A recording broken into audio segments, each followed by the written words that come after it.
The first step when you're ready to begin with your project is to record about a 3 to 10-second video. We're going to be using this video to screenshot about 4 to maybe 6 or 7 different sections or frames to turn into your contour drawings. So here's an example. This video is about 8 seconds long. I'll go ahead and play it first and then explain it a little bit more. So in this video, a leaf is being rotated, and this is going to turn into just a leaf spinning. So let me show you the end result of that video really quick, just so you can get an idea of where we're headed. So this is the end result. You can see the leaf spinning in these different frames, and this was captured with 4 different frames from this leaf video.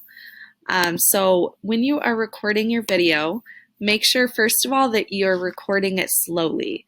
So this leaf is being spun very slowly so that when this is paused and you go in to capture the 4 different frames, you're able to have 4 clear frames.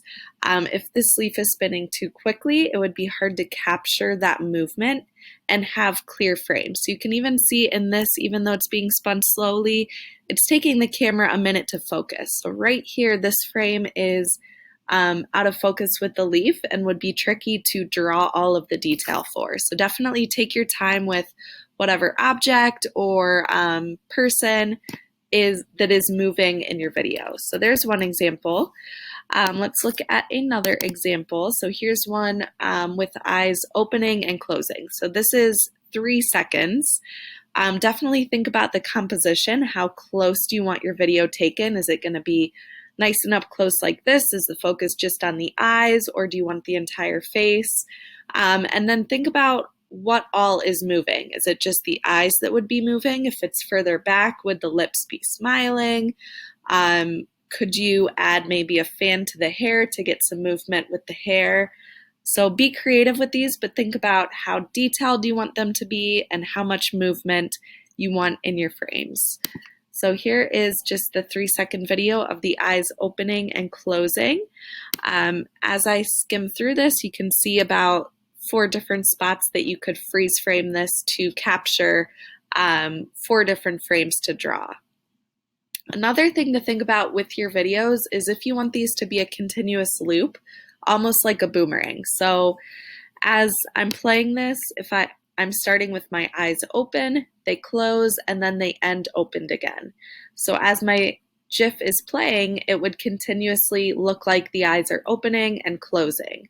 However, if you choose something that kind of jumps or isn't exactly the same as how it starts, that's okay too. It's just going to be a different look when your GIF plays. So think about how continuous you want that to be, like a boomerang, or if you want it to be just one movement that's repeated. So be creative with that. Here's one more video we can look at. So this one is just hands opening and closing. So you can see the hand open and closes. When you go to take your videos, you will need to turn in at least 3 videos. They can be of the same thing. So for example, if I was doing the hand opening and closing, I would take 3 different sets of this hand opening and closing. You might want to even take more, but the purpose of this is so that you don't have any blurry frames. So let's say here you can see where my fingertips are blurry. Let's say I really needed this screenshot of this specific spot of my hands. I would then go back and look at additional or other videos that I took in order to make sure that I have every frame as clear as possible. So the more frames and the more videos that you take,